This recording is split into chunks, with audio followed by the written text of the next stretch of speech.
এনসিপির বিভিন্ন পর্যায়ের নেতাকর্মীরা তারা কুশলাদি বিনিময় করছিল, রাজনৈতিক বিষয় নিয়ে আলাপচারিতা করছিল, তখন তাদের উপরে এই ন্যাক্কারজনক হামলা ঘটে।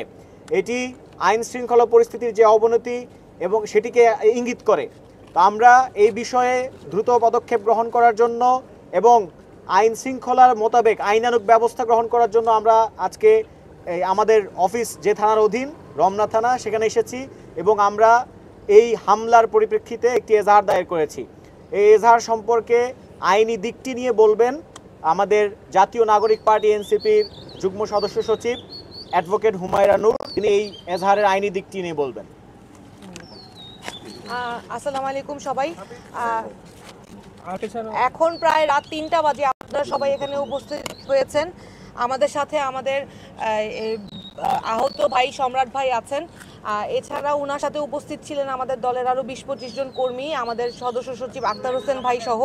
ওনারা যখন দলের কার্যক্রম শেষে নিচে এসে উপস্থিত হন তখনই একটি সাদা রঙের প্রাইভেট কার এসে ওই গাড়ির থেকে একটি ককটেল বিস্ফোরণ ঘটায় এবং সাথে সাথে ওইখানে জনমনে ভীতির সৃষ্টি করে না, শুধু আমাদের ৬ জন ভাই আহত হন।